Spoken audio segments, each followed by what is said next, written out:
Bien. Estimada comunidad QO, muy buenos días a todas y a todos. Agradecemos su puntual asistencia y nos da mucho gusto recibirles nuevamente en la sala virtual de la Benemérita Universidad de Oaxaca. Y a quienes nos siguen a través de nuestra transmisión Facebook Live, bienvenidos a todos. Hoy, en el marco de la maestría en Derecho Constitucional y Derecho Procesal Constitucional, la maestría en Derecho Electoral y Procesal Electoral y el doctorado en Derecho, que estamos próximos a convocar, tenemos el honor de contar con la ponencia magistral del doctor Manuel Atienza, a quien agradecemos la enorme distinción.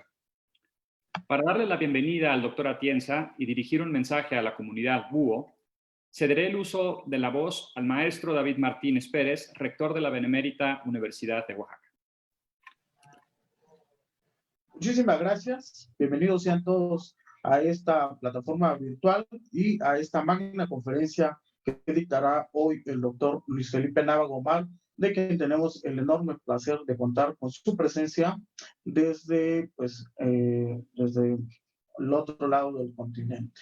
Agradecerles infinitamente a todos ustedes que hayan tenido la oportunidad de poderse conectar, que han seguido nuestras transmisiones en Facebook. Hemos tenido diversos eventos de manera virtual que se han ofrecido a toda la comunidad académica de la Benemérita Universidad de Oaxaca, y el día de hoy tenemos el enorme placer de contar con el doctor Manuel Atienza, quien dictará una conferencia magistral y de quien tenemos el gusto de que ahora contamos pues con su presencia y que ustedes también tienen la oportunidad de poder escucharlo desde los distintos estados de la República. Comentarles brevemente que tenemos una audiencia ya casi de 1,000 personas en este momento, de toda la República Mexicana, y contamos con la presencia de varios alumnos del doctor Manuel Atienza que han tomado clases con él y están también presentes a través de esta plataforma. Agradecerles infinitamente que siguen nuestras transmisiones, que están participando en nuestros seminarios, en nuestros foros, en nuestros cursos. Muchos de ellos son totalmente gratuitos, o la mayoría son totalmente gratuitos para ustedes. Comentarles brevemente que estamos en víspera ya de iniciar la maestría en Derecho Electoral y Procesal Electoral, la maestría también en Administración Pública y Gobierno, y también tendremos próximamente, ya estamos afinando los últimos detalles, para hacer la convocatoria de la maestría en Derecho Constitucional. Estamos también trabajando con todo un equipo técnico, un equipo académico para dar los últimos retoques ya al doctorado en Derecho. Entonces, próximamente estarán viendo también nuestras publicaciones, nuestras convocatorias. No me resta más que agradecerles que tengan la oportunidad de escuchar al doctor Atienza, destacado ponente, quien en su semblanza curricular la dará el doctor Luis Felipe Nava Gomar, pero me permito tomarme el atrevimiento de presentar al doctor Luis Felipe Nava Gomar. Él es doctor en Derecho por la Universidad Complutense de Madrid, maestro en Derecho Parlamentario, Elecciones y Estudios Legislativos por la misma universidad, y comentarles brevemente que estaremos iniciando también la especialidad en Derecho Parlamentario y Técnica Legislativa. Es una especialidad que estamos elaborando o convocando con el Senado de la República. En esta semana ya estaremos lanzando la convocatoria. Uno de nuestros ponentes será precisamente el doctor Luis Felipe Nava Gomar. Es especialista en Derecho Constitucional y Ciencia Política por el Centro de Estudios Políticos y Constitucionales de Madrid y licenciado en Derecho por la Universidad Anáhuac. Ha sido investigador en la Universidad Pompeu Fabra de Barcelona, en el Instituto Internacional de Derechos Humanos de Estrasburgo y en la Universidad de Harvard. En España fue analista de jurisprudencia en el Servicio de Doctrina Constitucional y becario en formación jurídico-parlamentaria del Senado español. Asimismo, fue coordinador del Seminario de Investigación de los antiguos alumnos del Centro de Estudios Políticos y Constitucionales de Madrid. Fue también miembro de la Junta de Gobierno de la Facultad de Derecho de la Universidad Complutense de Madrid. En México, laboró 4 años en la Suprema Corte de Justicia de la Nación, en la ponencia del ministro José Ramón Cosío. Asimismo, fue secretario técnico de la Comisión de Justicia del Senado de la República durante 4 presidencias consecutivas de esta comisión. Ha sido conferenciante en varias universidades nacionales de España. Ahora tenemos el enorme placer que es de nuestros docentes en los grados, como también autor de varias publicaciones de derecho constitucional en ambos temas. Recientemente fue publicada su obra Parlamento Democrático y Justicia Constitucional. Actualmente es director general de Enlace con los Poderes Legislativo y Judicial del INAI y miembro del Comité de Transparencia. Es profesor de Derecho Constitucional en la Universidad Iberoamericana, profesor de posgrado en diversas instituciones públicas y privadas del país y miembro del Sistema Nacional de Investigadores. Cedo la palabra al doctor Luis Felipe Navarro. Muchísimas gracias. Buenos días. Muchas gracias, querido rector.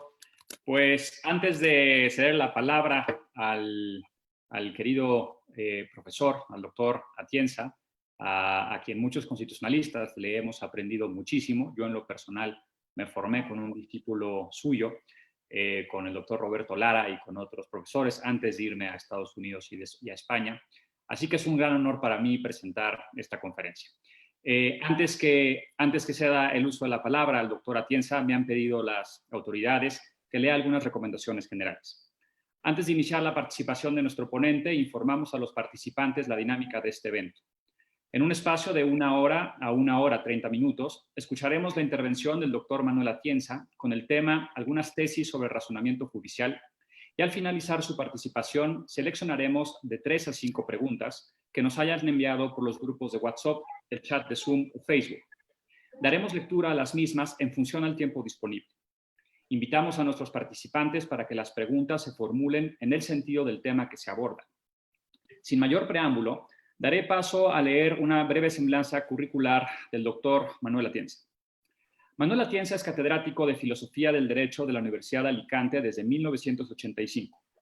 Antes había sido profesor en las universidades de Oviedo, Valencia, Autónoma de Madrid, Alcalá y Palma de Mallorca. Ha hecho estancias de estudios en Buenos Aires, Milán, Harvard, Mainz y Cornell. En esta última universidad disfrutó de un año sabático entre enero de 2001 y enero de 2002. Ha dictado conferencias e impartido cursos en muchas universidades europeas y americanas. Ha sido vicepresidente de la Asociación Internacional de Filosofía Jurídica y Social. Es director de la revista Doxa y del Máster de Argumentación Jurídica, que se celebra anualmente en la Universidad de Alicante. Sí, hola. Fue miembro de la Comisión Nacional de Reproducción Humana Asistida y de la Junta Consultiva de la Universidad Autónoma de Madrid y uno de los redactores del Código Modelo Iberoamericano de Ética Judicial. Ha sido nombrado doctor honoris causa por diversas universidades latinoamericanas. Entre sus publicaciones se encuentran Tras la Justicia. Bueno, pero de acuerdo, pero es decir, en mi pantalla no los puedo, no lo puedo. Y otras formas de pensar el derecho. Sin más, doctora Atienza, le cedo el uso de la palabra. Tiene tapado ahí su micrófono. El Ya micrófono. activaremos al doctor. Está terminando una pequeña llamada. Ya está. Un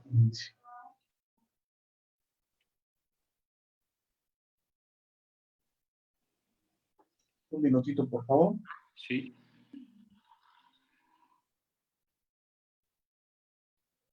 Aprovechando y reiterando lo que ya comentó el doctor Luis Felipe Nava Gomar, por favor les pedimos que puedan hacer sus preguntas a través de Facebook Live, quienes ya nos están siguiendo. Tenemos bastantes ya seguidores en este momento y también que puedan hacerlas a través de los grupos de WhatsApp. Ustedes también ya están ingresados, muchos de ustedes, en los grupos de WhatsApp y también a través de esta plataforma. El doctor Luis Felipe Nava Gomar hará una selección de las mismas, las comentará al final. Así que les pedimos que por favor lo puedan hacer. Y también hay algunas personas que están interesadas en alguno de los libros del doctor Luis Felipe Nava Gomar, perdón, de los libros del doctor Manuel Atienza. Estaremos también puenteando a través de la Benemérita Universidad de Oaxaca para poder hacer el enlace y poder tener algunos libros. No me resta más que ya le cedemos el uso de la palabra al doctor Manuel Atienza. Doctor, por favor, Manuel, adelante.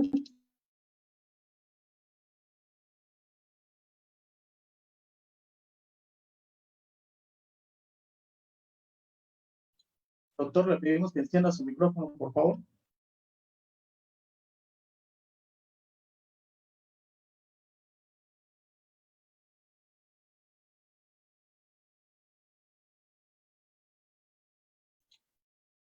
Doctor, por favor, tenga la amabilidad de encender su micrófono desde su aplicación. Están hablándole para que pueda encender porque no nos escucha el doctor.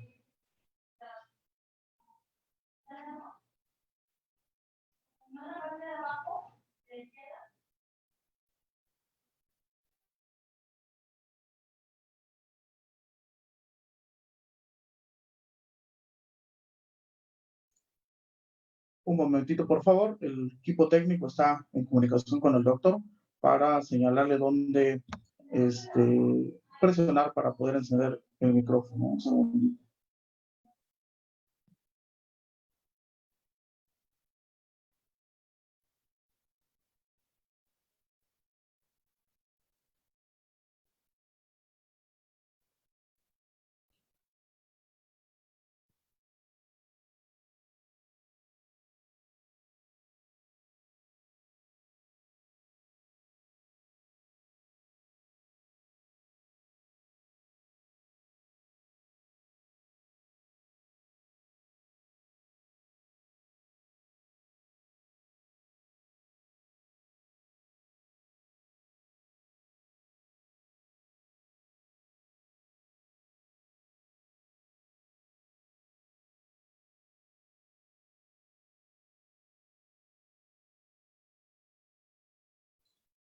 Un momento, es que tiene algunas fallas técnicas el doctor Manuel Atienza. Está en una videollamada con el equipo técnico para poder resolverlas. Les pedimos un poquito de paciencia, por favor.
Bueno, lo que ya resolvemos el tema del doctor Manuel Atienza, tiene un problema técnico. Voy a tomarme un pequeño espacio para poder comentar brevemente que tenemos abierta la convocatoria a la maestría en Derecho Electoral y Procesal Electoral. Es una maestría que dura 18 meses y que la coordina el maestro, el doctor Gerardo García Marroquín. Tenemos también abierta la convocatoria para la maestría en juicios orales, tema acusatorio adversarial. Es una maestría que dura 18 meses y que se puede seguir estudiando y poder obtener también la especialidad en el Sistema Integral de Justicia Penal para Adolescentes o la especialidad en Derecho Penal Sustantivo. Estamos también aperturando ya la maestría en Administración Pública y Gobierno. Para todos ustedes también que quieren estudiarla, tenemos una maestría en Administración Pública y Gobierno. Son 16 meses lo que dura la maestría y estamos también otorgando a todos nuestros alumnos una certificación en un estándar de competencia en el Registro Nacional de Personas Certificadas. Es totalmente gratuita para nuestros alumnos en la maestría en Derecho, en Administración Pública y Gobierno. Estamos también por convocar a la maestría en Derecho Constitucional. Esta semana estaremos ya lanzando la convocatoria para todos ustedes que están interesados en ella. pueden cursarla. Es una maestría de 18 meses y como ya señalé hace unos momentos, estamos también trabajando para poder lanzar ya también el doctorado en Derecho. Entonces, próximamente estarán viendo nuestras convocatorias.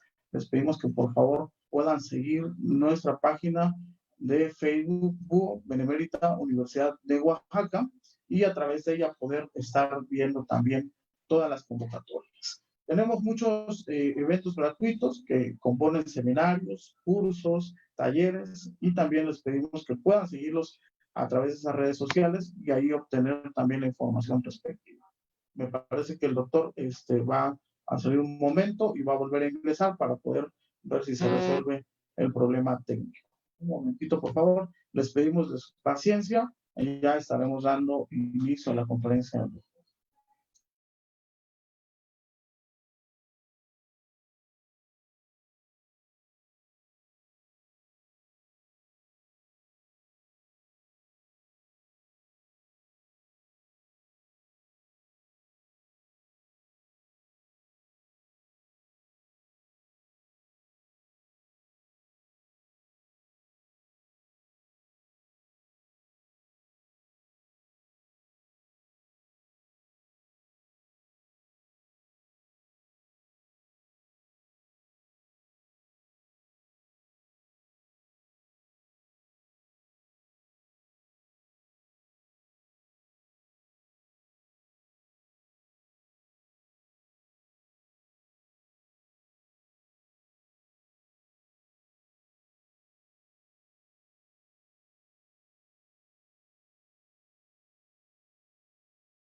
A ver ahora. A ver, ahora sí.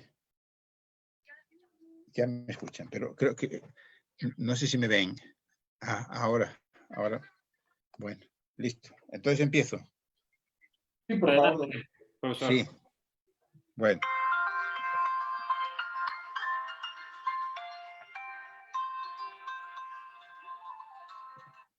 Empiezo, ¿me están oyendo ahora? Así es, profesor Atienza. Adelante, por favor. Hemos tenido unos cuantos problemas. Pues muy buenas tardes a todos y es para mí un gran placer tener esta oportunidad de compartir un tiempecito hablando sobre la argumentación jurídica a gente que entiendo que es fundamentalmente de Oaxaca, que es mi ciudad favorita en México. Claro, olvido la primera vez que fui a Oaxaca de lo que hacía mucho tiempo. Yo creo que fue en el año 1990 o 1991. Así que ha pasado realmente muchísimo tiempo. Pero Monte Albán es algo que se le queda a uno efectivamente en el recuerdo, ¿no? Quizás sobre todo recuerdo visual. Bueno, cuando me invitaron a dar esta conferencia yo pensé en un tema general sobre argumentación jurídica, que es un tema del que me he ocupado bastantes veces y desde hace también mucho tiempo, y yo creo que en Oaxaca di alguna conferencia y algún curso justamente sobre este tema, cuando estaba preparando publicaciones anteriores a esta, de la que ahora les quiero hablar, que es una síntesis realmente de todo lo que yo venía haciendo pues a lo largo de unas cuantas décadas y que sobre todo está sintetizado en un libro que es un curso de argumentación jurídica. Pero este texto es un texto posterior en el que de alguna manera sintetizo esto y considero también algunos otros elementos. Y lo fijo en 10 apartados, cada uno de los cuales enuncia una tesis que a mí me parece una tesis básica sobre la argumentación jurídica en general y sobre la argumentación de tipo judicial, sobre el razonamiento judicial justificativo. Entonces, lo que yo había pensado hacer es enunciar cada una de estas 10 tesis, comentar un poco cada una de ellas y luego pues abrir un espacio para que ustedes pudiesen hacer observaciones, hacer preguntas y seguir el tiempo que les parezca hablando sobre esta cuestión. La primera tesis entonces es la siguiente. El razonamiento judicial constituye solo un tipo, aunque muy importante, de razonamiento jurídico. Es algo muy obvio, pero me parece que es importante tenerlo en cuenta. El razonamiento jurídico se extiende mucho más allá que por donde transcurre el razonamiento judicial, sobre todo si se considera lo que es el razonamiento de los jueces de las instancias superiores, de los tribunales supremos y de los tribunales constitucionales. Es importante tenerlo en cuenta, porque lo que usualmente llamamos teorías de la argumentación jurídica, que se han construido a partir de los años 50 del siglo XX, se han centrado en los argumentos elaborados por los jueces en estos dos tipos de tribunales. Entonces eso da una imagen limitada de lo que es la argumentación jurídica. O sea que aunque yo aquí me voy a centrar en la argumentación de los jueces, pero insisto que me parece muy importante darse cuenta de que no únicamente los jueces argumentan. Y precisamente al tomar ese enfoque limitado de la argumentación jurídica, eso ha dado lugar a que se hayan dirigido a las teorías de la argumentación jurídica una serie de críticas que yo creo que resultan desactivadas, refutadas, precisamente cuando se considera que esa es únicamente una perspectiva parcial. Así, por ejemplo, algunos dicen que las teorías de la argumentación jurídica se ocupan únicamente de las doctrinas del llamado discurso racional y que no toman en cuenta elementos de la racionalidad estratégica, o sea, de la racionalidad instrumental que tiene que ver con los fines, con la negociación, etcétera, etcétera, con lo cual se incurriría en una concepción idealizada de lo que es el razonamiento jurídico.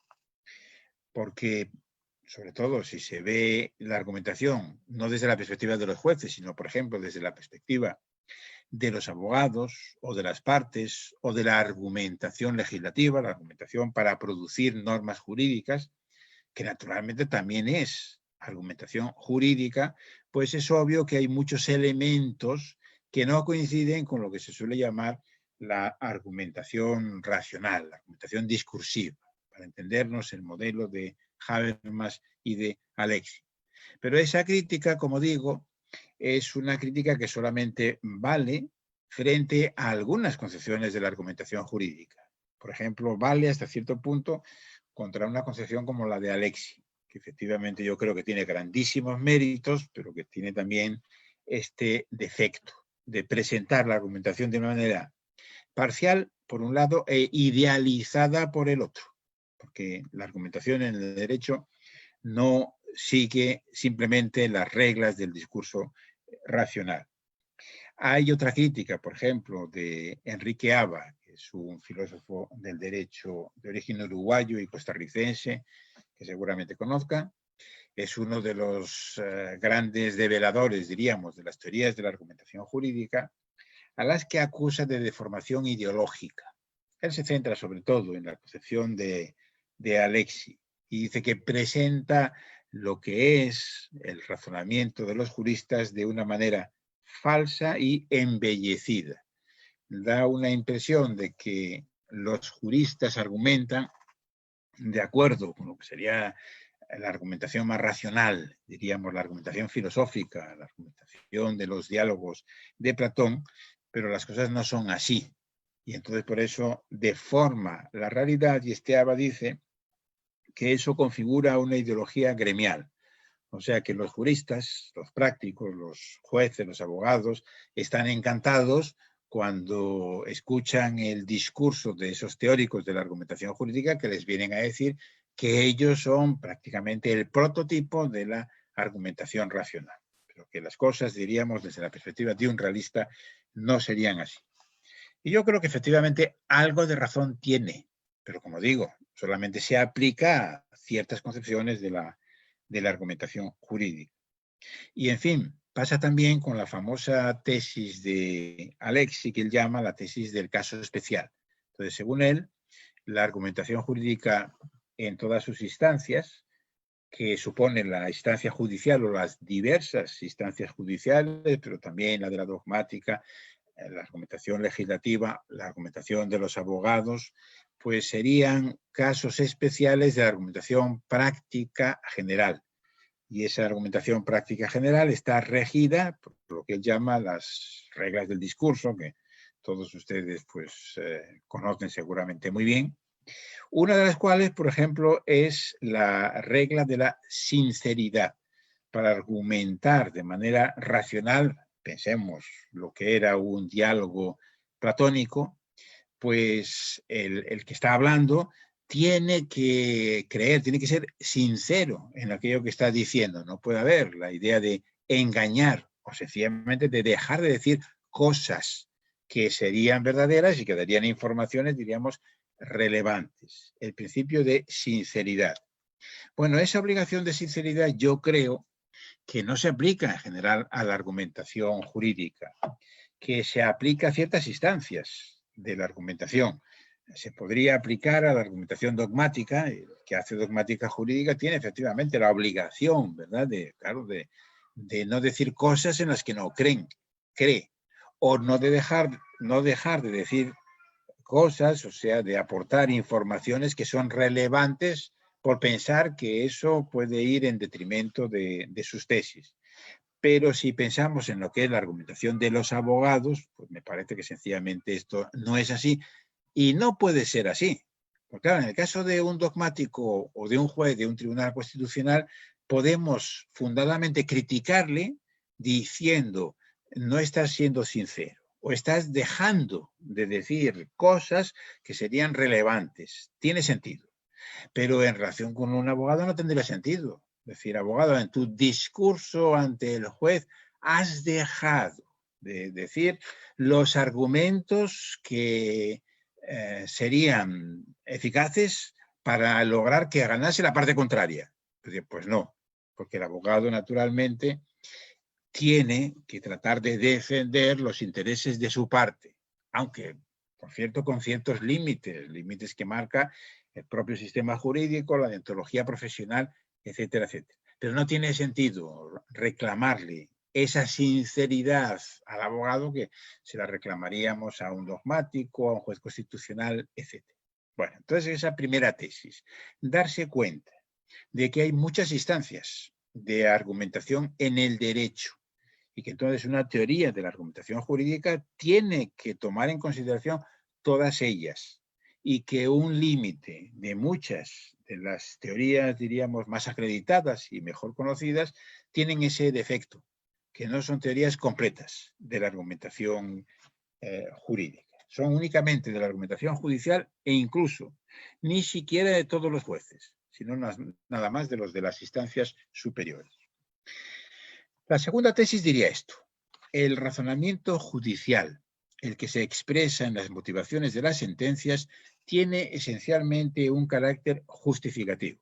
Entonces aquí viene una distinción muy importante, muy básica, entre razones explicativas y razones justificativas, o si se quiere, la diferencia entre las causas y las razones.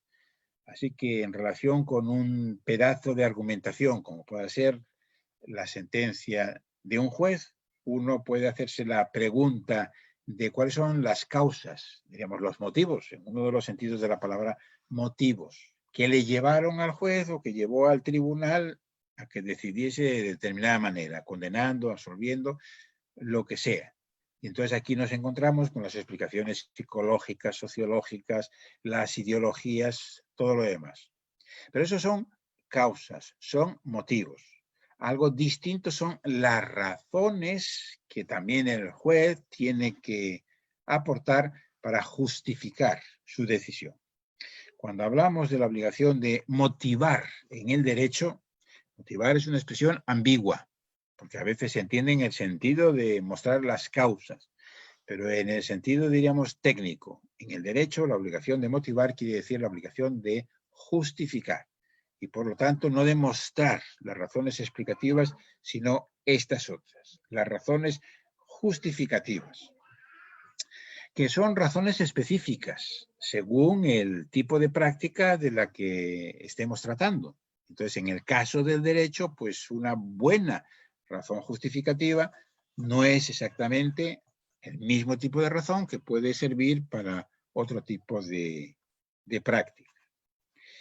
Esa diferencia, sin embargo, no es una diferencia que se pueda marcar de una manera completamente tajante, o sea, entre explicar y justificar una decisión. Y este probablemente es también otro de los errores en los que ha incurrido la teoría de la argumentación jurídica o la teoría estándar de la argumentación jurídica, que después de marcar esta diferencia que venía de la filosofía de la ciencia y a lo que se le ha llamado el contexto de descubrimiento y el contexto de justificación, los teóricos de la argumentación jurídica se han limitado, se han circunscrito al contexto de justificación y han abandonado el otro. Han abandonado el contexto de la explicación, del descubrimiento. Y este también es un déficit importante, porque quiere decir que entonces en esas teorías ha quedado fuera los estudios de tipo sociológico, de tipo psicológico, de tipo histórico, que muchas veces son indispensables también para poder entender la justificación que hace un tribunal. Imaginemos la justificación, las razones justificativas de un tribunal constitucional, aunque sean justificativas. Entonces, lo que él nos está dando, mostrando, son las buenas razones en favor de la decisión que ha tomado. Pero nosotros no vamos a poder entenderlas muchas veces si hacemos abstracción de las cuestiones históricas, biográficas de los jueces, sociológicas, psicológicas, etc. Porque esa es una distinción, como digo, que funciona desde algunas perspectivas, pero no desde otras. En la manera que yo he defendido de entender la argumentación jurídica, distingo tres planos o tres perspectivas. La perspectiva formalológica, la perspectiva material y la perspectiva pragmática. Y dentro de la perspectiva pragmática, a su vez, hago una ulterior diferenciación entre la visión retórica y la dialéctica. Bueno, pues esa distinción entre explicar y justificar es completamente nítida desde la primera perspectiva, la lógica, porque la lógica se ocupa únicamente de justificar, aunque sea una justificación limitada, una justificación formal.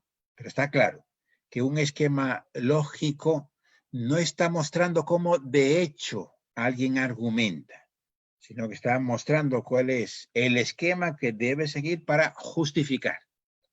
Pero ya esa distinción no se puede mantener cuando pasamos a la perspectiva material, porque entonces ahí hay elementos de tipo psicológico, sociológico, las pretensiones que tiene, por ejemplo, el juez, cuando justifica una decisión que también cuenta, y que eso pertenece en alguna medida al contexto de descubrimiento, al contexto de la explicación. Y mucho menos cuando vamos al plano, a la tercera dimensión, la dimensión pragmática, la retórica o la dialéctica, cuando ya esto es una cuestión, digamos, de actividad real. Entonces yo no puedo construir un discurso retórico o no puedo entrar en un debate dialéctico si no es porque la otra parte o al auditorio me está aceptando ciertas cosas. O sea que la explicación, el hecho de que se acepte una determinada tesis es lo que me permite seguir con mi argumentación. O sea que ahí diríamos que la distinción colapsa. Como pasa con casi todas las distinciones muy importantes, yo diría, en el mundo del derecho. Las distinciones son útiles, pero hay que saber manejarlas, diríamos, con cuidado y darse cuenta de que funcionan desde ciertas perspectivas, en ciertos niveles, pero no en otros. O sea que lo que he dicho no debe entenderse en el sentido de que debamos prescindir de la diferencia entre el contexto de descubrimiento y de justificación, razones explicativas y justificativas, sino que debemos ser cuidadosos a la hora de marcar esta distinción. La tercera tesis diría esto: la distinción entre casos judiciales fáciles y difíciles y correspondientemente entre justificación interna y justificación externa es básicamente aceptable, pero necesita ser precisada y desarrollada. O sea que en las teorías de la argumentación al uso parten primero de la distinción a la que me acababa de referir para decir, y nosotros nos ocupamos del contexto de la justificación, dejamos fuera las cuestiones sociológicas empíricas, diríamos. Y luego, dentro de la justificación se hacía esa distinción entre la justificación interna y externa, que en realidad es una manera distinta de decir lo que tradicionalmente se había dicho de otras maneras, porque la justificación interna pues no es ni más ni menos que el conocido silogismo judicial.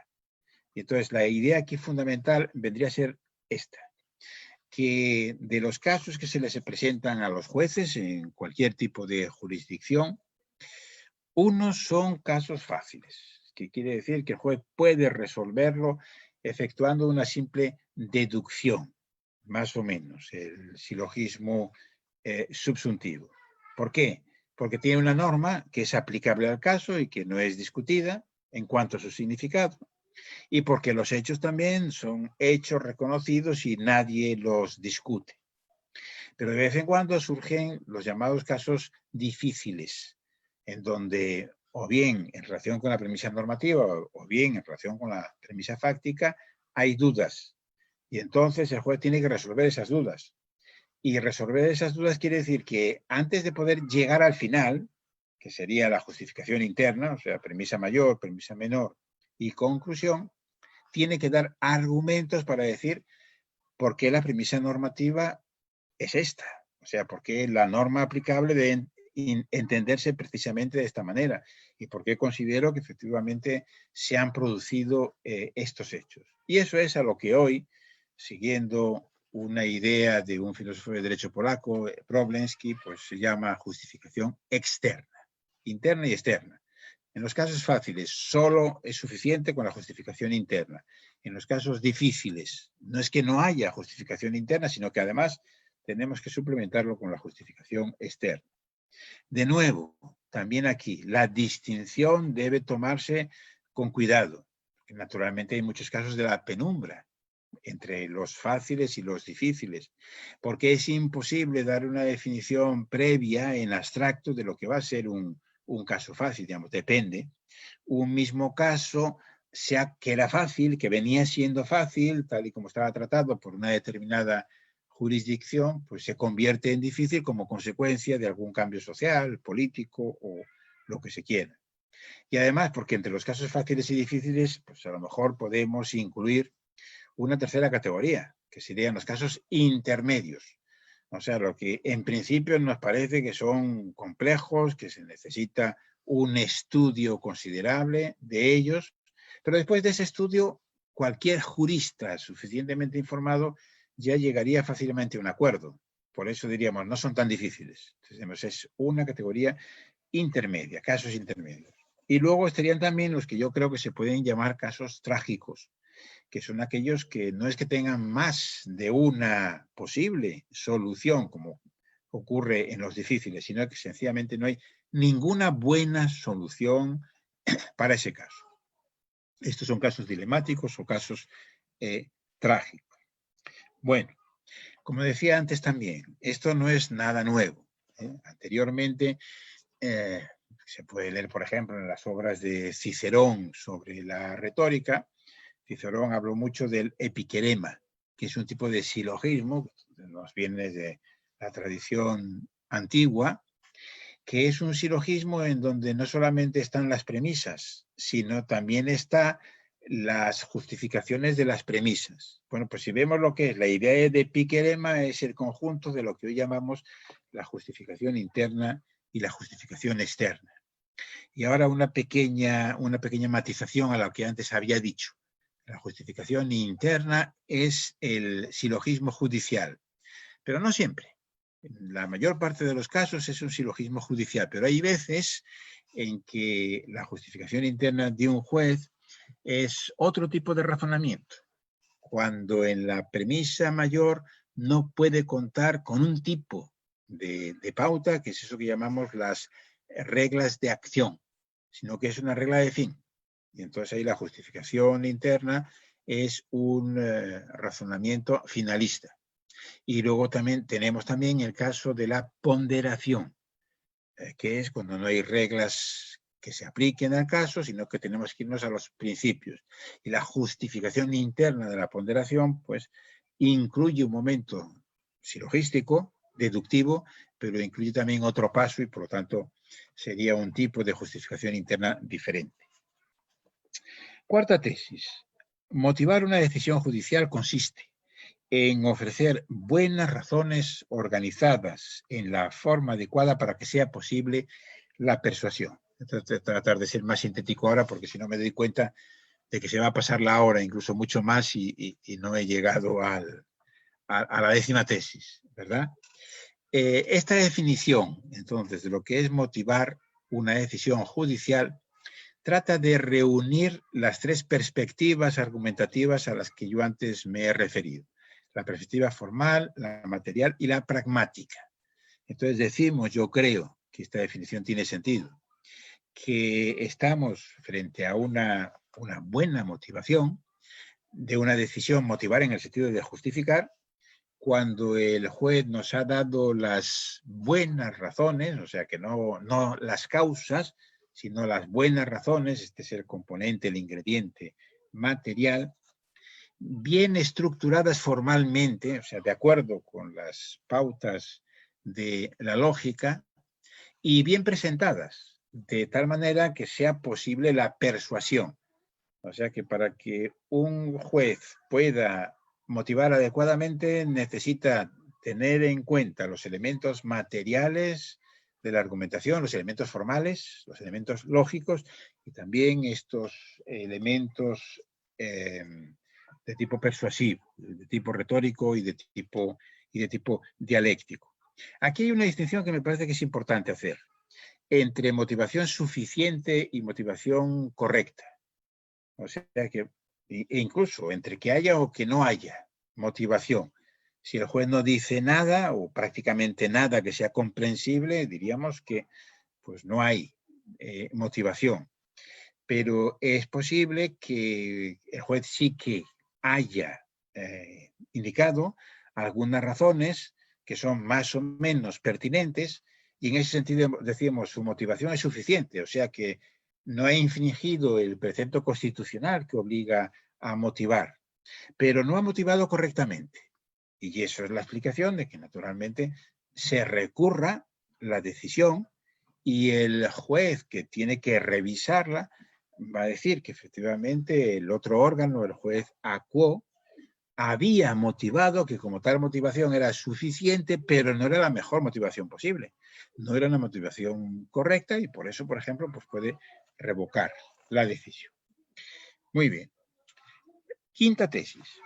Una argumentación, en el sentido de una justificación judicial, es un proceso que comienza con el planteamiento de un problema, casi siempre bivalente, y subrayo mucho esto, casi siempre bivalente, y termina con una solución al mismo que se resuelve también con un sí o un no. Quiero decir con esto, que en general los jueces, claro, no es el caso de las argumentaciones que tiene que hacer un legislador. La cosa, digamos, es mucho más compleja. Pero en los jueces, cuando un caso llega a un juez, hay este mecanismo de simplificación, que normalmente lo que tiene que decir el juez es si, por ejemplo, un determinado reglamento es o no conforme a tal ley. Si esa persona debe ser condenada o debe ser absuelta. Si debe ser declarado propietario de tal bien en litigio, fulano, sutano, etc. Entonces, ese mecanismo de simplificación bivalente creo que es muy importante para entender muchas cosas relacionadas con la argumentación judicial. Cuando hay que argumentar, diríamos, la cuestión bivalente, eso es el problema. O sea, que el problema con el que se puede enfrentar el juez va a ser si tiene que declarar la culpabilidad o la inocencia del encausado.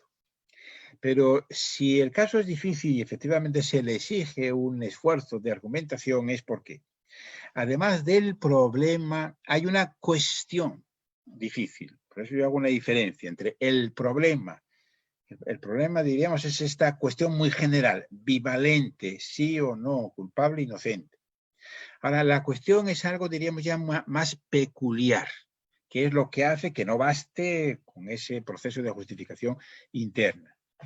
Y entonces aquí hay diversas tipologías, a veces se llama casos difíciles, que no es ningún descubrimiento reciente, esto viene de la tradición retórica.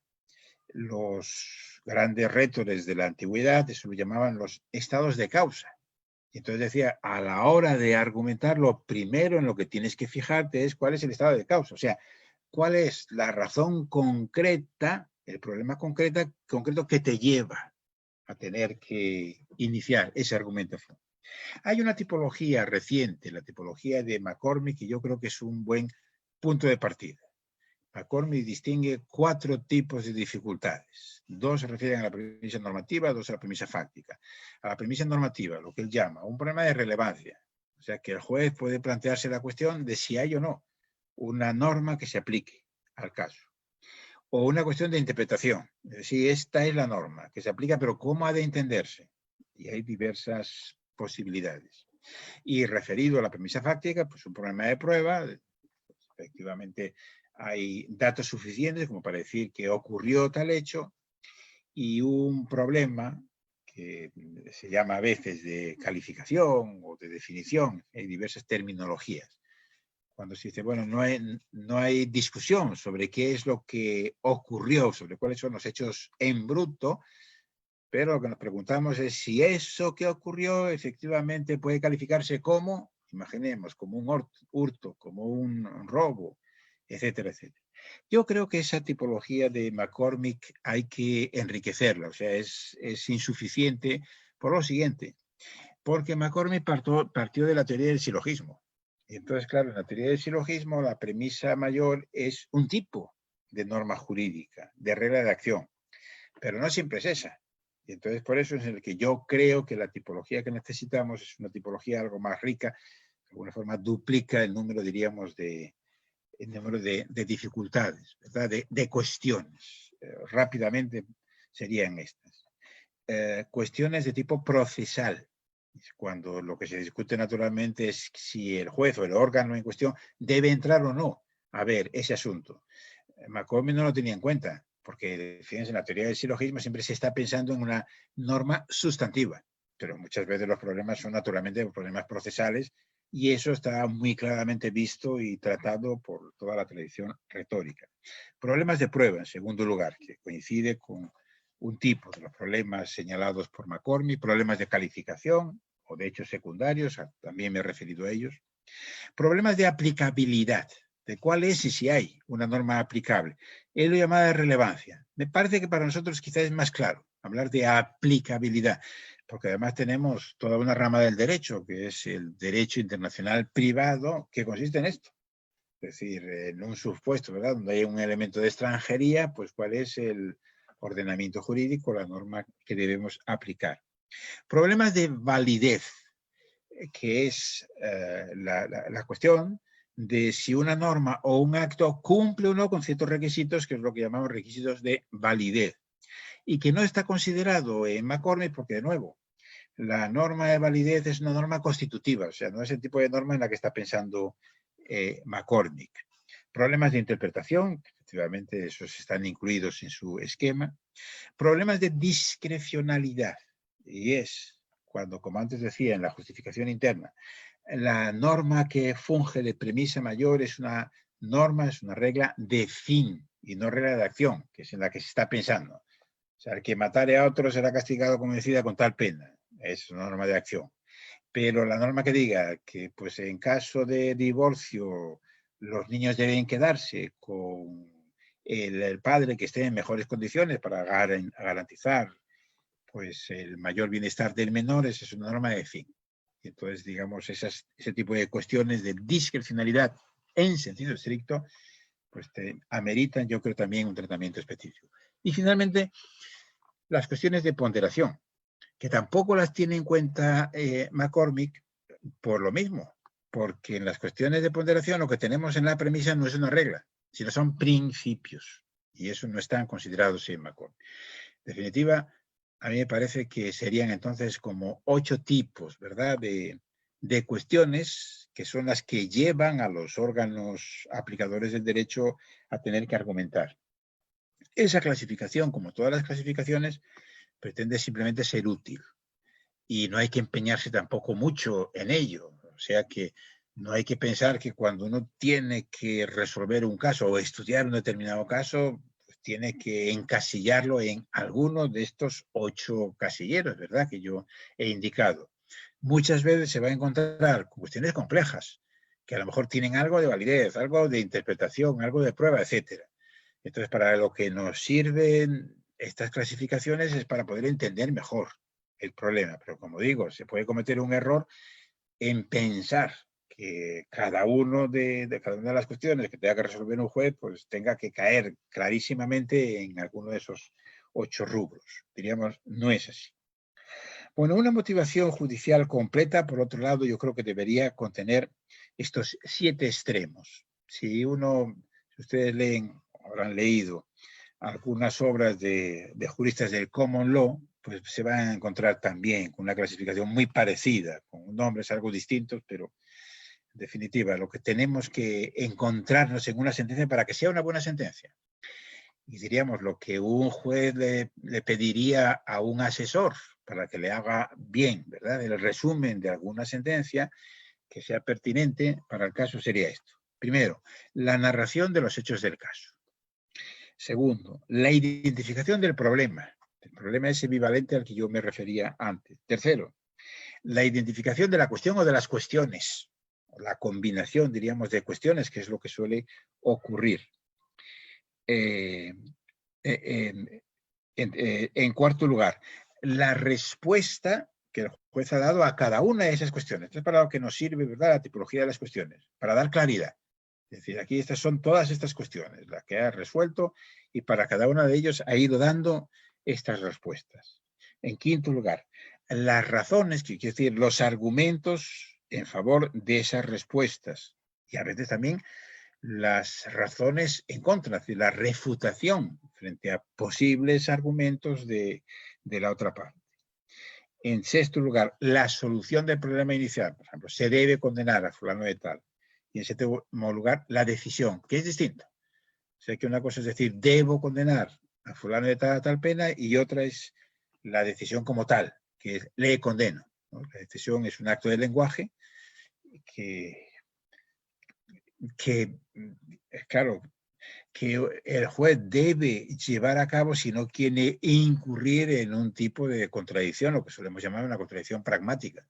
Pero teóricamente puede ser que el juez dijese, o que se siguiese de los razonamientos del juez, debería condenar a fulano de tal, y sin embargo luego no lo condena. O sea que es importante darse cuenta que conceptualmente son cosas distintas.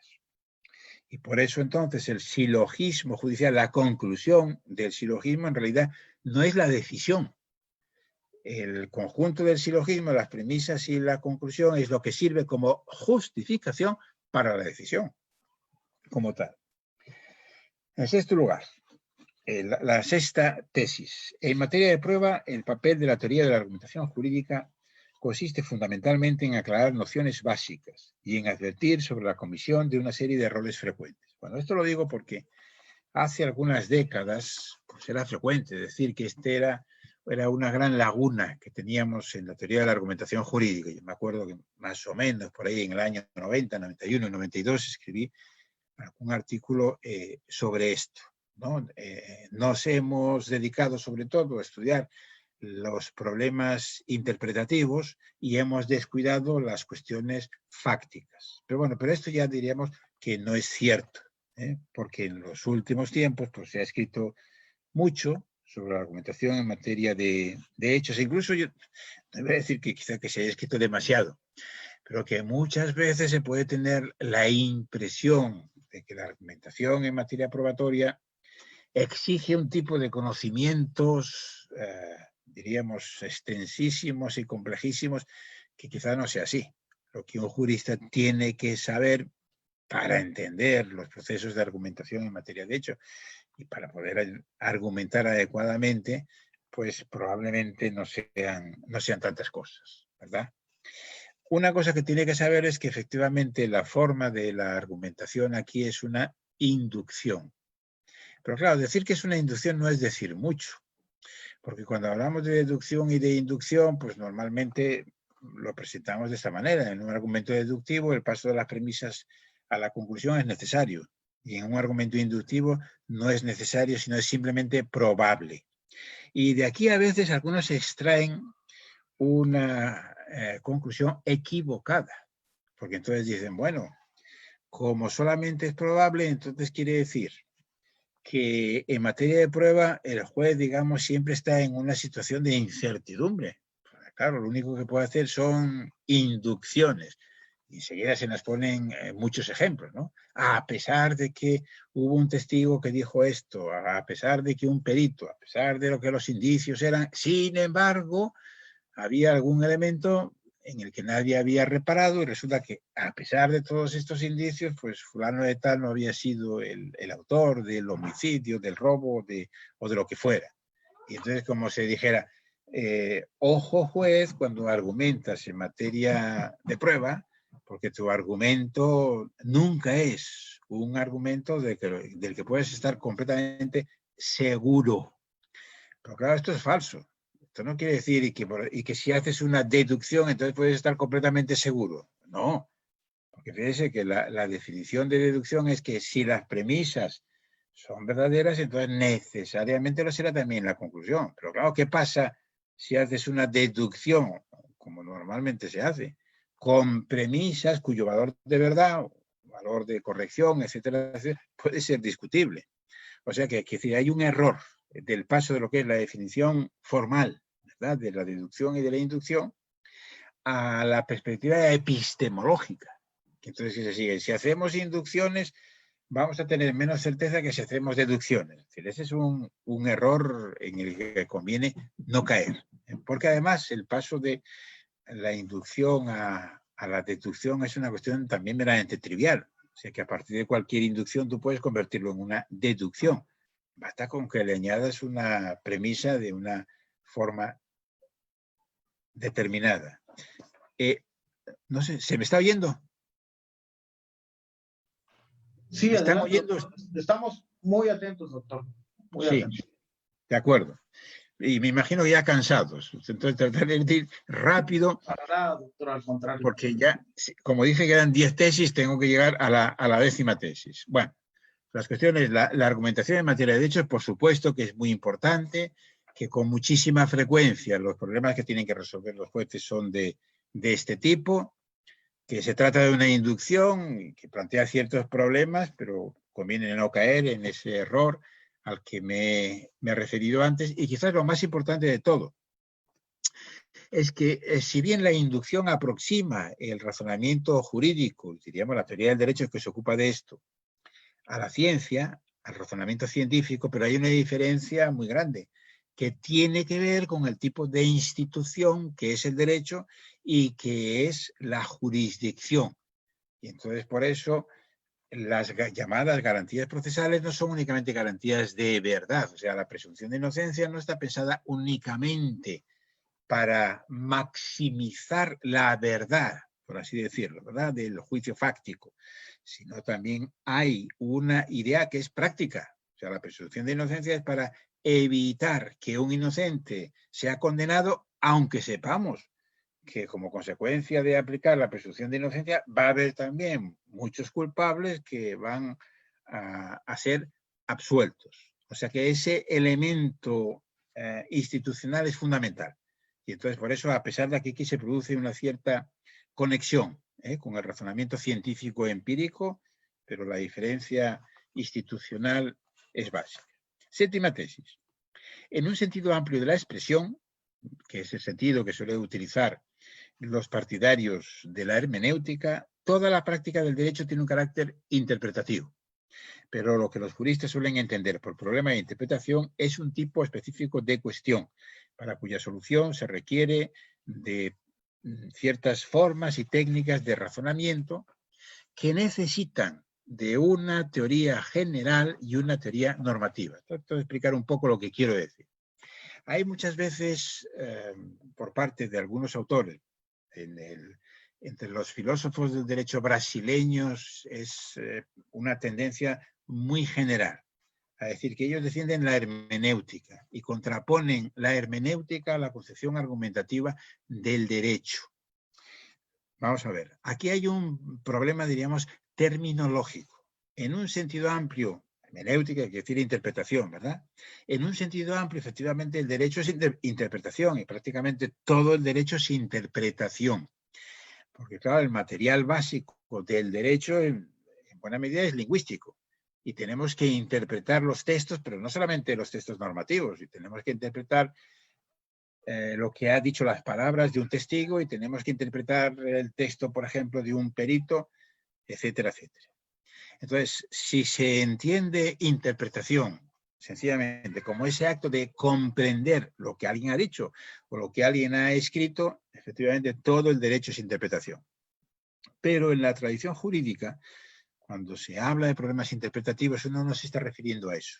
O sea, no se está utilizando ese sentido amplísimo de interpretación, sino un sentido más restrictivo, un sentido técnico. Y según eso, un problema interpretativo supone que la norma que hay que aplicar para resolver un caso admite en principio más de una lectura. Es un caso difícil. Y entonces aquí tenemos primero lo que sería el esquema, si se quiere, la justificación interna de un problema interpretativo, que yo creo que consiste, la premisa mayor, en un enunciado a interpretar. Un ejemplo que yo muchas veces pongo. Pues el artículo 15 de la Constitución española dice: todos tienen derecho a la vida. Es un artículo que fue básico cuando se resolvió, por ejemplo, la ley que despenalizaba el aborto en algunos casos. Entonces el problema era, ¿choca o no con lo que dice la Constitución? Todos tienen derecho a la vida. La segunda premisa, que es el enunciado interpretativo, que diría, o que dijo el Tribunal Constitucional Español, todos, la palabra todos, a los efectos de este artículo, hay que entenderlo como todos los nacidos. Y ahí llegas a la conclusión. Por lo tanto, todos los nacidos tienen derecho a la vida, que es el enunciado interpretado. O sea que la cuestión es que un problema de interpretación consiste en pasar de un enunciado a interpretar el texto, la disposición, lo que dice un artículo, a ese enunciado ya interpretado de una cierta manera, porque ahí cabía darle dos lecturas, dos o más lecturas, y por medio de el enunciado interpretativo. Todos, por ejemplo, en este caso significa todos los nacidos. Claro, la dificultad consiste en esta segunda premisa. ¿Por qué decimos o por qué dijo el Tribunal Constitucional Español que todos significaba todos los nacidos? Utilizó una serie de recursos, de técnicas, de argumentos interpretativos. La analogía, el argumento al contrario, reducción al absurdo, etcétera, etcétera. Es como una especie de caja de herramientas que utilizamos los juristas para resolver esos problemas interpretativos. Y lo que quería decir yo con esto es que hay un falso debate, yo diría, a veces, entre los que se dicen partidarios del método hermenéutico frente a las concepciones argumentativas del derecho, porque viene a decir, no, es que todo en el derecho es interpretación. Pero bueno, depende sencillamente de cómo entendamos esta expresión. Octava tesis. A pesar de toda la polémica que rodea la ponderación, hay ya disponible todo un arsenal conceptual que constituye una especie de sentido común jurídico que los jueces deberían suscribir. Básicamente se trata de entender que la ponderación es un procedimiento argumentativo estructurado en dos fases, al que es inevitable recurrir en ciertos casos y en relación con el cual es posible fijar ciertas pautas de racionalidad que lo alejan de la arbitrariedad. O sea, como saben. Este es uno de los temas sobre los que más, el que más se ha discutido prácticamente en los últimos tiempos. Los autores positivistas suelen ser enemigos de la ponderación, porque dice, abrir la posibilidad de ponderar por parte de los jueces es abrir el campo a la arbitrariedad, a que los jueces puedan tomar las decisiones sencillamente de acuerdo con sus opiniones políticas, con sus propósitos que pueden ser más o menos justificados, pero diríamos, el juez que procede así se sale del derecho. Es un activista. El juez que pondera es un activista. Esta es, diríamos, la discusión en marcha. Y lo que a mí me parece es lo siguiente, es que la ponderación es un tipo de argumento al que a veces los jueces deben recurrir, necesariamente tienen que recurrir. Pero no puede decirse que un juez es tanto mejor cuanto más recurre a la ponderación, porque efectivamente los críticos de la ponderación tienen razón al señalar que cuando se pondera la indeterminación del derecho también aumenta. O sea que solamente se puede ponderar en determinadas circunstancias. ¿Cuándo? Pues yo creo, cuando no hay una regla. Entonces aquí la diferencia entre reglas y principios es fundamental. Cuando no hay una regla que rija el caso, que controle el caso, sino que únicamente hay principios, o dicho de otra manera, cuando hay una laguna, o sea, no hay una regla, quiere decir hay una laguna en el nivel de las reglas, no en los principios. Yo creo que el derecho considerado también como un conjunto de reglas y de principios no tiene lagunas, o sea, resuelve, está en condiciones de resolver todos los casos, pero en el nivel de las reglas sí que puede haber lagunas.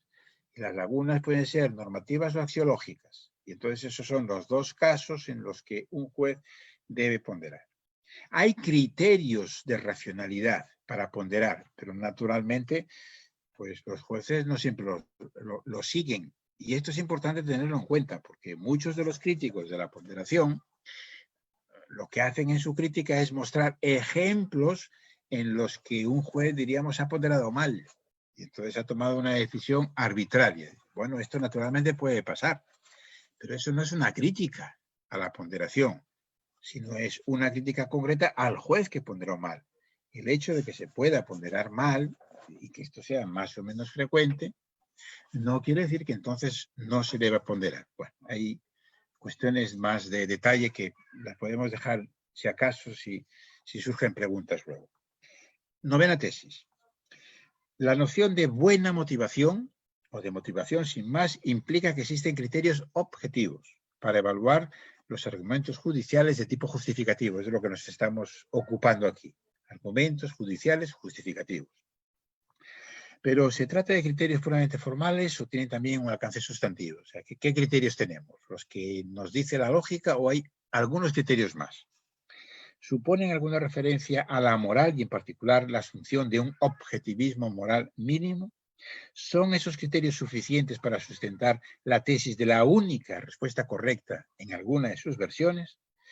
Una respuesta positiva a estas cuestiones, yo creo que esas cuestiones hay que contestar de manera afirmativa diciendo que sí, que hay una única respuesta correcta, que hay criterios objetivos, etcétera, etcétera, es condición necesaria para tomarse la motivación judicial en serio y presupone una concepción no positivista del derecho.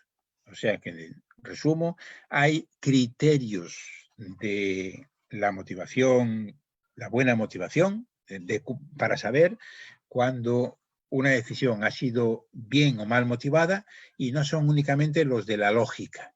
Y algunos otros criterios, diríamos, muy básicos. Por ejemplo, hay que dar algún tipo de razón. Las razones tienen que ser mínimamente pertinentes, congruentes. Pero aparte de eso, hay otros criterios que se suelen llamar criterios de la racionalidad práctica. Pues cumplir con los recaudos de la universalidad, de la coherencia, de la adecuación de las consecuencias, del ajuste con la moral positiva y la moral crítica, y con la razonabilidad. La razonabilidad, en mi opinión, es como el criterio último, ¿verdad? Y creo que efectivamente esto supone sostener la tesis de que si no siempre, pero por lo menos casi siempre hay una única respuesta correcta, la famosa tesis defendida por Dworkin y que ha sido muy criticada. A mí me parece que Dworkin tenía razón en sostener esto y en cómo lo sostuvo, pero normalmente me parece que se le interpreta mal a Dworkin. Y el objetivismo moral, o sea, pensar también que se puede racionalmente decir que una tesis moral está justificada o no está justificada, es fundamental para que los jueces, entre otras cosas, puedan llevar a cabo adecuadamente su trabajo, o sea, para poder motivar su decisión. Aquí, diríamos, el argumento es muy simple. Si aceptamos, como yo creo que es inevitable aceptar, lo dejo un poco abierto y si acaso luego lo podemos discutir, que un razonamiento judicial justificativo siempre incorpora una premisa de tipo moral.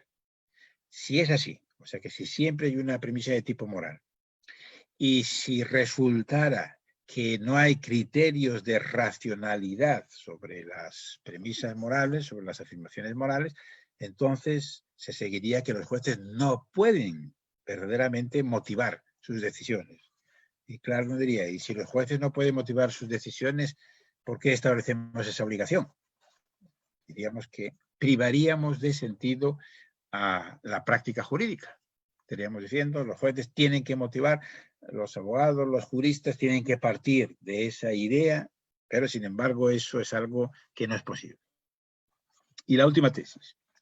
La argumentación puede considerarse como un método de resolución de problemas y con ello en la elaboración de un argumento judicial justificativo, o sea, de la motivación de un juez, es útil distinguir las siguientes fases: identificación y análisis del problema, propuesta de una solución, comprobación y revisión, redacción de un texto. O sea, aquí quiero decir lo siguiente. Cuando consideramos el razonamiento de un juez, no como el resultado al que se llegó, o sea, lo que podemos leer en una sentencia, sino que si lo que nos interesa es ver el procedimiento de cómo se llegó a la solución y a las razones que se dieron, entonces ahí lo que habrá será fases. Y yo creo que es útil distinguir estas 4 fases.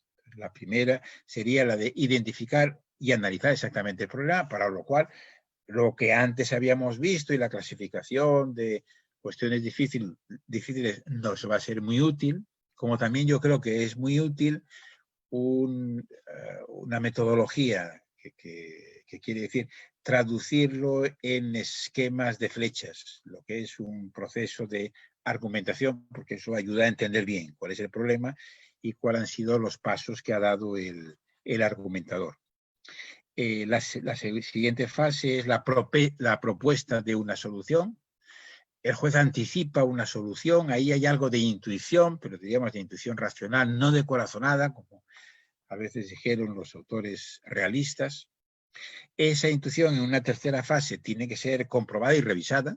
Naturalmente muchas veces nos equivocamos con las intuiciones, pero algo muy peculiar del que tiene un conocimiento experto en algo, el juez experto frente al juez más inexperto es precisamente el que tiene buenas intuiciones de cómo debe resolverse un caso. Pero como digo, luego habrá que comprobar y que revisar que efectivamente es adecuada. A veces resulta que no. Y si es que no, entonces tenemos que volver atrás, volver a estudiar el caso, ver cuáles eran las cuestiones, todo lo demás. Y finalmente, el momento final es la redacción de un texto, por lo menos cuando se trata de algún caso difícil. Y en la redacción de un texto hay 2 elementos de la tradición retórica que son básicos. Uno es la cuestión que se llamó de la dispositio, ¿no? El orden de la exposición. A la hora de redactar la sentencia hay que seguir un cierto orden, y otra está la cuestión de lo que se llamó la elocutio.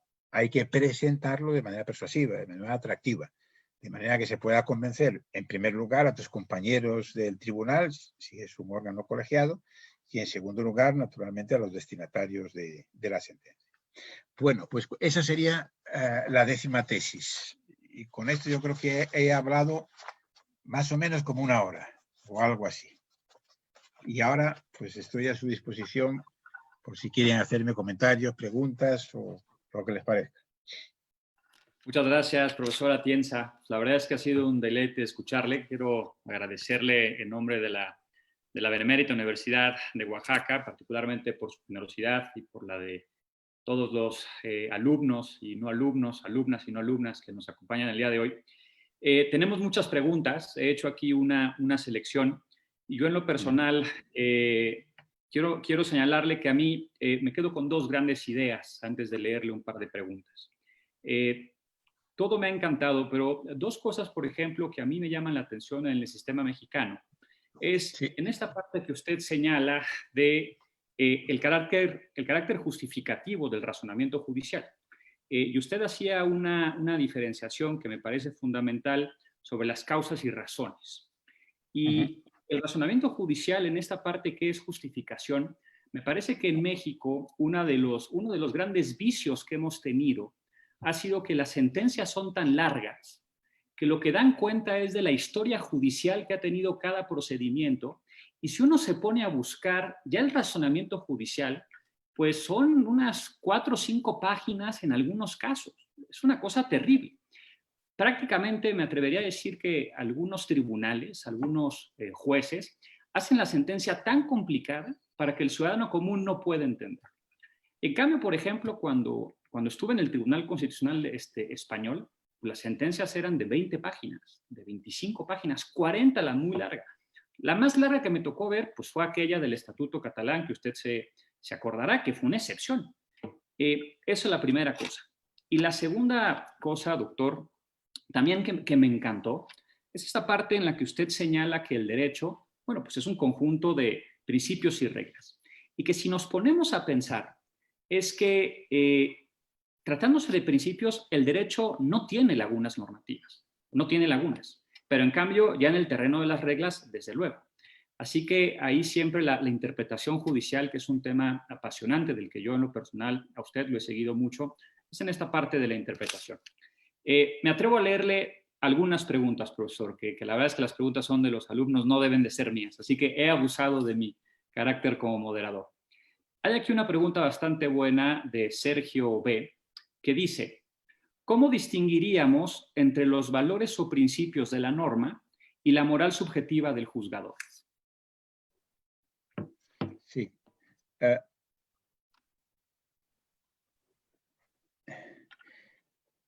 Vayamos entonces por partes, ya con estas tres, y luego, si acaso, una nueva batería, ¿no?, de preguntas. Muy bien. Adelante. Sí. Lo primero, efectivamente, es un gran problema, que no es la extensión exagerada de las sentencias. Ya no solamente es que se mezclen las cuestiones justificativas y cuestiones explicativas, que, bueno, esto uno diría que está bien, que quizás que las sentencias incluyan también aspectos explicativos, porque esto ayuda, como hemos visto, a la justificación. Pero claro, la extensión desmesurada lo que hace que sea imposible, que muchas veces la justificación queda escondida. Yo no sé si hay algo en la mentalidad latina, o quizás a lo mejor de algunos países latinos, que lleva, ¿verdad?, a la profusión en la manera de hablar, de expresarse por escrito o algo así. Cuando se dictó la sentencia famosa sobre el aborto de la Corte Suprema en México, yo escribí efectivamente sobre el asunto, que me pareció que era una buena sentencia desde el punto de vista de la resolución mala, porque estaba mal argumentada, pero sobre todo era una sentencia larguísima. O sea, lo que llaman ustedes el engrose superaba las 1000 páginas. Lo cual quiere decir, era casi una especie de proeza, ¿verdad?, de acto heroico poder leer esto.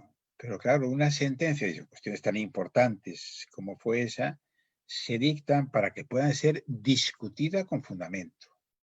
Diríamos, por la gente, quizás no por cualquiera, pero por un ciudadano medianamente culto, que pueda entenderlo y entender las razones, y que si a lo mejor no está en condiciones de discutir, pero por lo menos de entender la discusión que se lleva a cabo o que se haya llevado a cabo en las cortes, en foros de expertos o algo así. Claro, si para ello necesitas haberte leído 1000 páginas, pues entonces esto lo vuelve prácticamente imposible, ¿no? Yo a veces, a mí es una cosa que me ha preocupado siempre mucho, y si tú que me has dicho que has sido alumno de Roberto Lara. Yo creo que Lara también, que Roberto siempre ha insistido y con mucha gracia sobre esto, ¿no? La necesidad de ser más corto a la hora de expresarse y más claro. Yo digo que yo siempre, con cierta broma, pero me ha gustado recordar una anécdota que cuenta en The juez Holmes. Y entonces Holmes era famoso entonces porque sus sentencias, a veces eran votos disidentes, eran muy breves. Y entonces él decía que eran así de breves porque tenía la costumbre de escribir en un pupitre y tenía que escribir de pie. O sea, ustedes dirían parado, de pie. Y claro, cuando empieza a escribir, cuando llevara, pues, yo qué sé, 1 hora escribiendo ya se cansaba, se le cansaban las piernas. Entonces ya tenía que pensar en poner el punto y final, ¿no? Entonces, no sé, si a lo mejor podríamos pensar, ¿no?, en alguna disciplina de ese tipo, que quienes escriban las sentencias tengan que hacerlo de pie para que no puedan escribir 1000 páginas, o efectivamente, o 100, o 80, cuando bastaría con escribir 10, 15 o algo así. Lo que pasa es verdad que el que haya tenido que escribir en esta vida se da cuenta de que lo más difícil es escribir corto que largo. Es mucho más fácil escribir largo que corto. Recuerdo una famosa carta de correspondencia, me parece que es de una francesa de la época de la Ilustración, ¿no? Algo así, que dice: como no tengo mucho tiempo, te mando esta carta tan larga. Porque si hubiese tenido tiempo, en vez de 20 páginas, lo que quiero decirte lo podría haber escrito en página y media, ¿no? Yo en los cursos de argumentación siempre pienso que un ejercicio muy importante, lo que pasa es que requiere mucho tiempo, pero un ejercicio muy importante, yo personalmente lo he hecho varias veces y en el curso de argumentación jurídica incluyo algunos materiales de ese tipo, tomar una sentencia, incluso una buena sentencia, imaginemos, de 40 o 50 páginas, y el ejercicio consiste en ponerlo en 5 o en 8 sin dejarte nada relevante, nada importante. Casi siempre es posible, pero como digo, requiere, yo creo, destreza y requiere tiempo. Y entonces a veces esto es lo que te dicen muchas veces, ¿verdad?, los jueces o los asesores de los jueces. Si tuviéramos más tiempo, a lo mejor podríamos escribir de otra manera.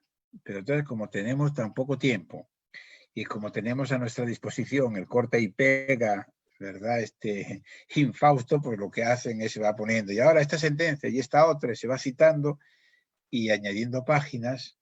Y luego, digamos, yo creo que hay también una percepción muy incauta por parte de muchos destinatarios que tienden a pensar que si los jueces han escrito 200 páginas es que han argumentado muy bien y que han trabajado muchísimo el caso.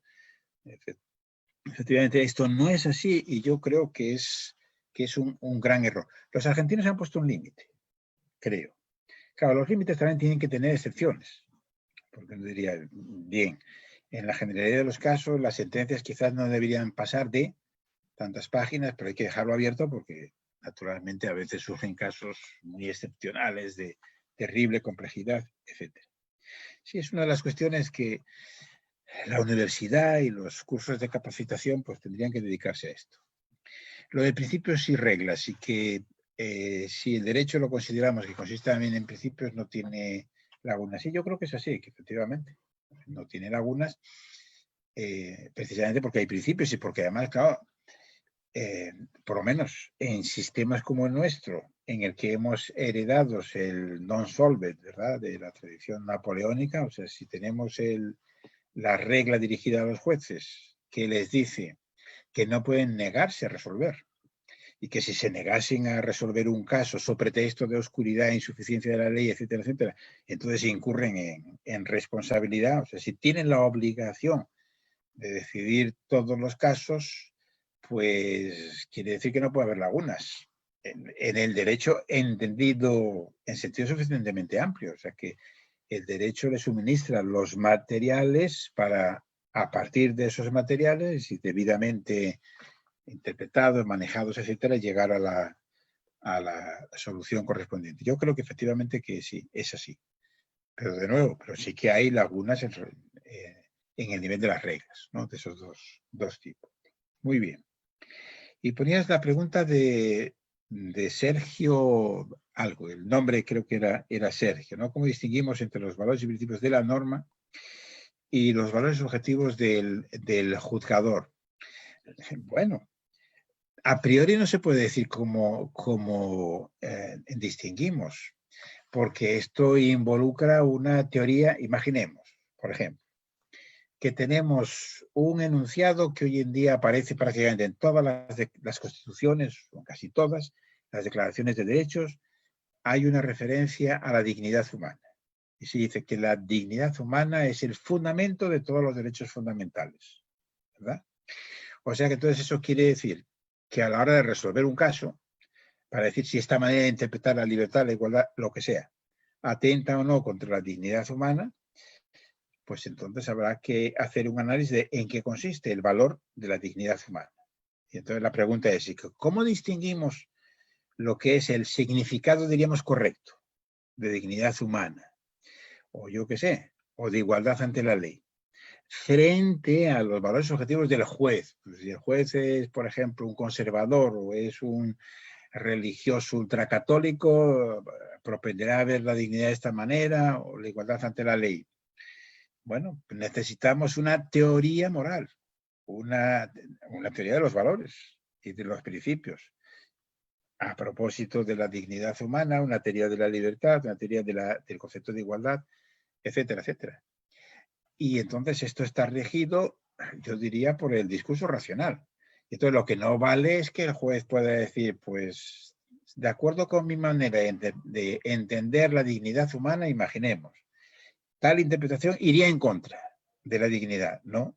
Tienes que decirme por qué va en contra y cómo estás entendiendo la dignidad para decir que va en contra. Y entonces eso es lo que permite la crítica racional, claro. Pero el método que tenemos, por lo tanto, es la discusión racional, pero no hay otra. Naturalmente no hay ningún tipo de prueba empírica al que uno pueda someterlo, ¿no? Como ocurriría, yo qué sé, ¿cómo sabemos si el proyecto de vacuna del coronavirus es eficaz o no es eficaz? Bueno, pues efectivamente, ¿no? Hagamos pruebas a una serie de voluntarios y vamos a ver si efectivamente genera anticuerpos o no. Ese tipo de cosas está claro que no lo tenemos a propósito de los valores y los principios. Tenemos teorías y tenemos la discusión racional. Claro. ¿Podemos hacer 3 preguntas más, profesor? ¿Nos lo permite? Las que quieran. Muchas gracias.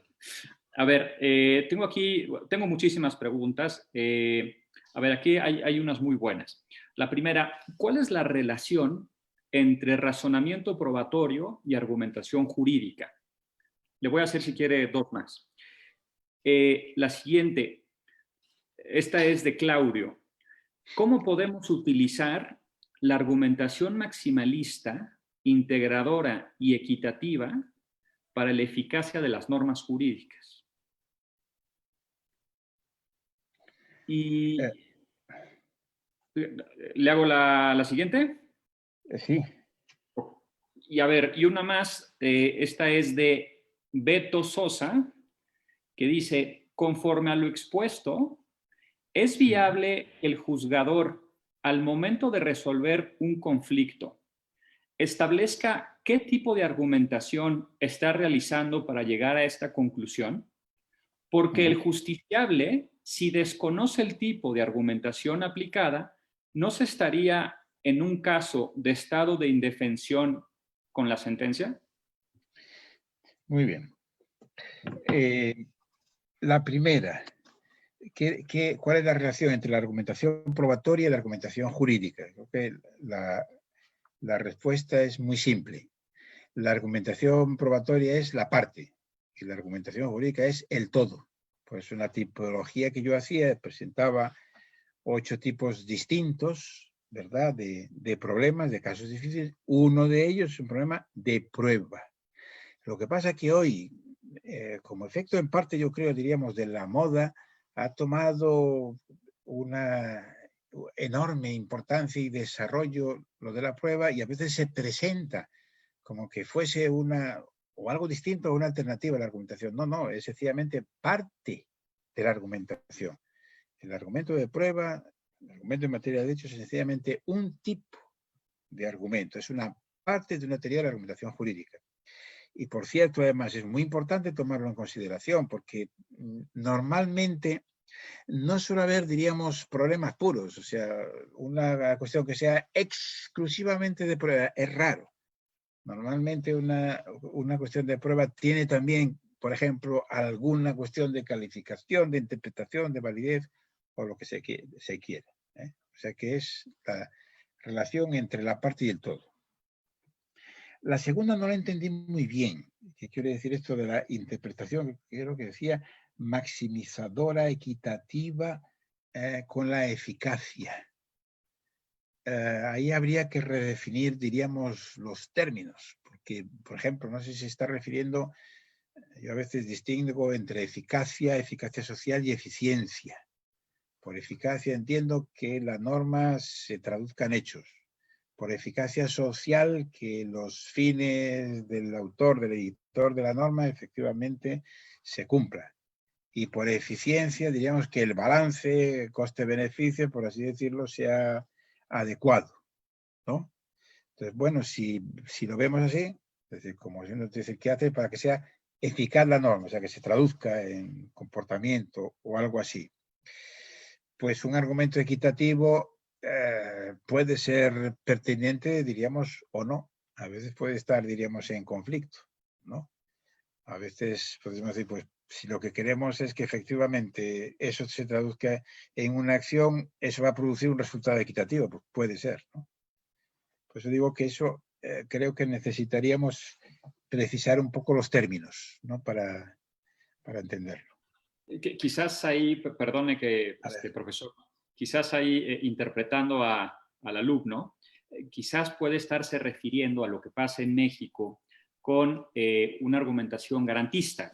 Como seguramente usted sabe, ya en el artículo primero hay la obligación a los jueces de resolver de la manera más favorable a las personas, hablando de normas y principios o que se refieren a derechos fundamentales. Ya, bueno, sí, del famoso, efectivamente. El artículo este que fue reformado, ¿no? Hace poco. Sí. Bueno, ese es un problema muy complicado, ¿no?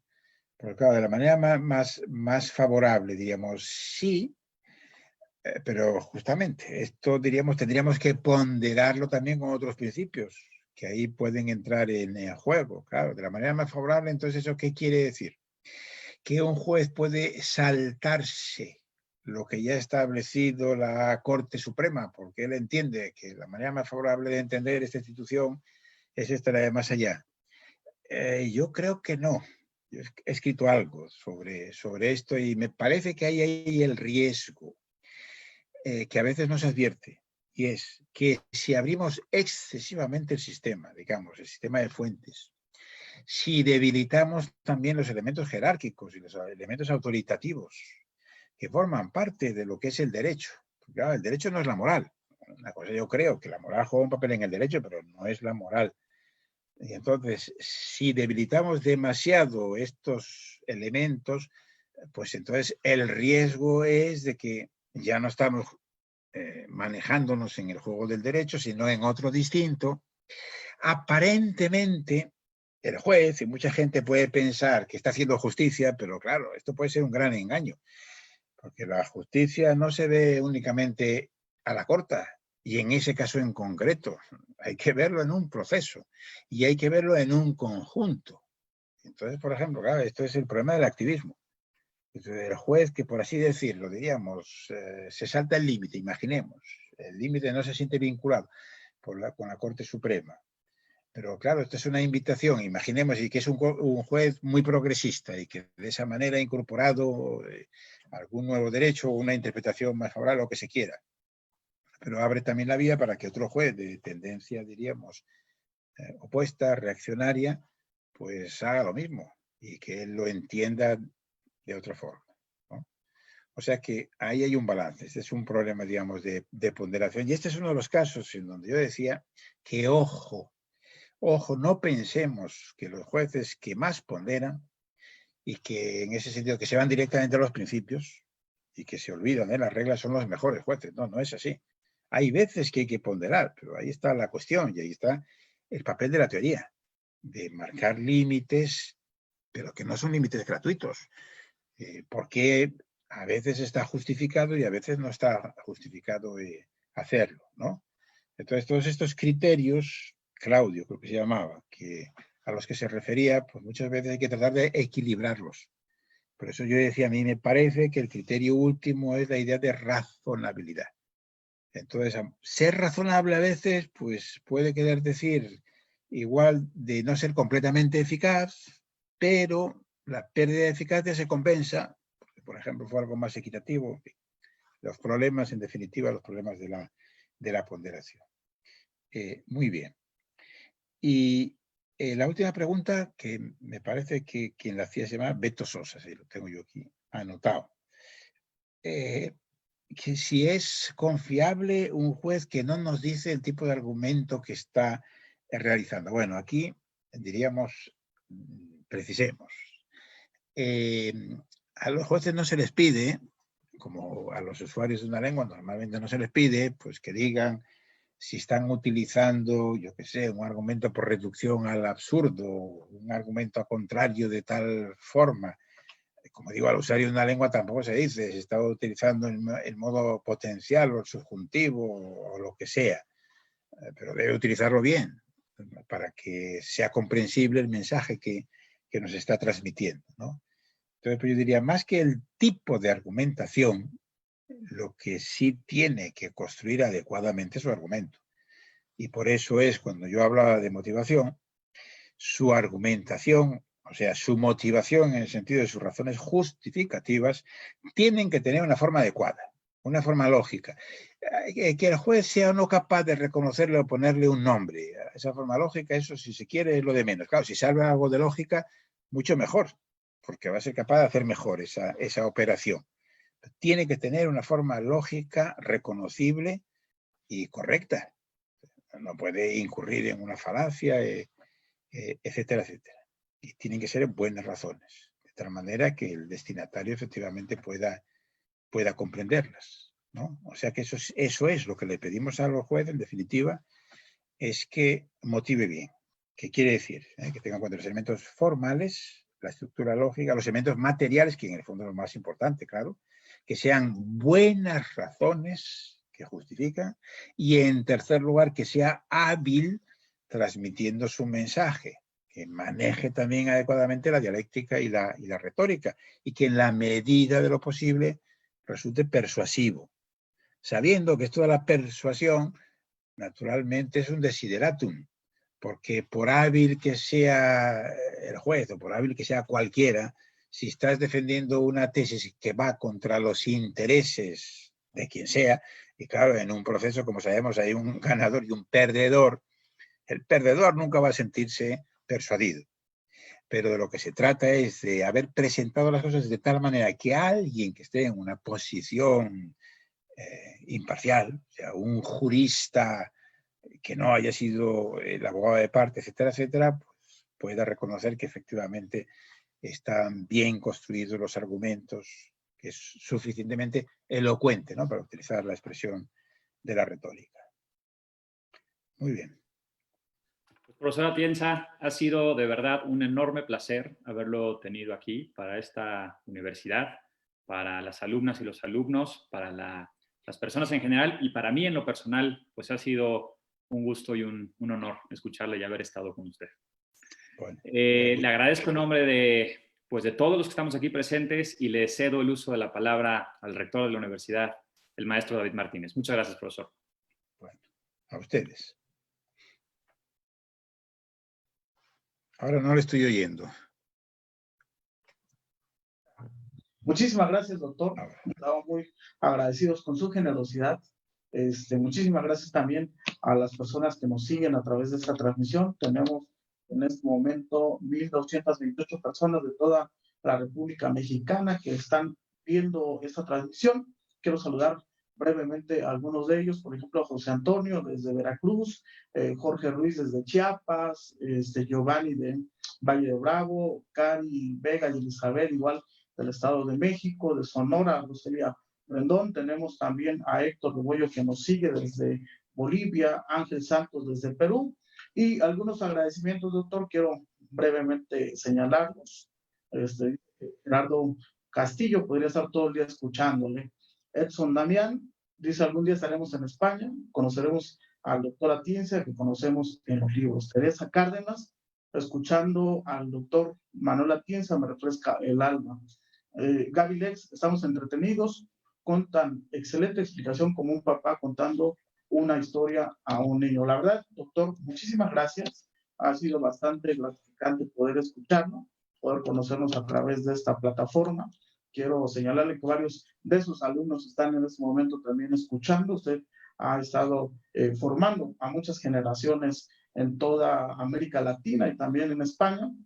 Particularmente algunos amigos y compañeros de nosotros están ahorita viéndole. Me parece que lo van a saludar también a través de esta plataforma al terminar la sesión. Y particularmente quiero comentarles, recomendar este libro, Ilícitos Atípicos. Es uno de los básicos que todo abogado también debe de conocer.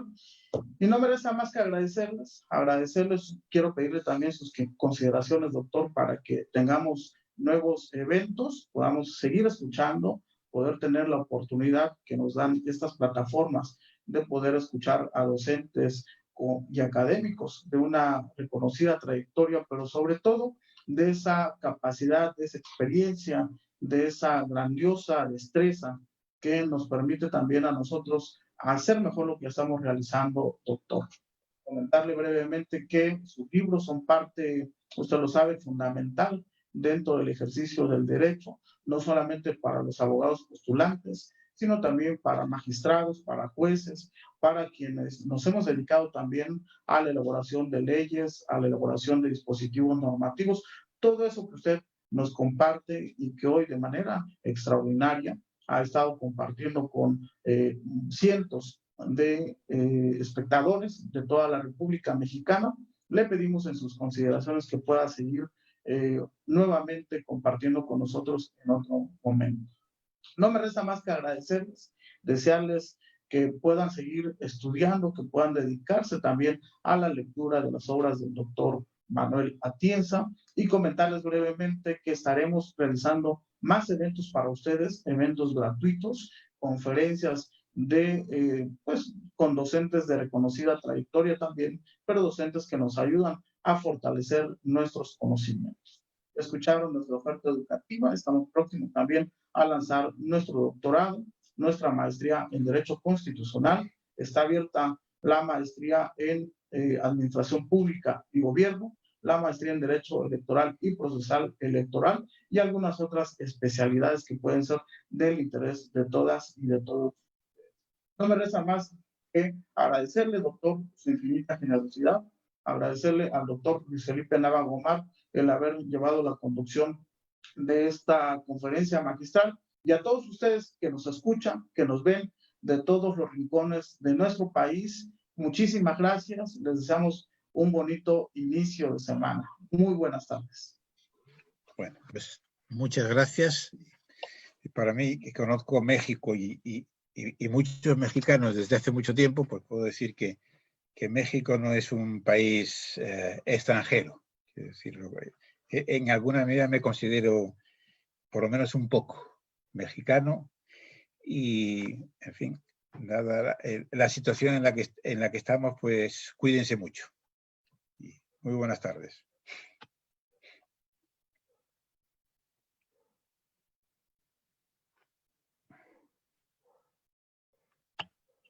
Chao.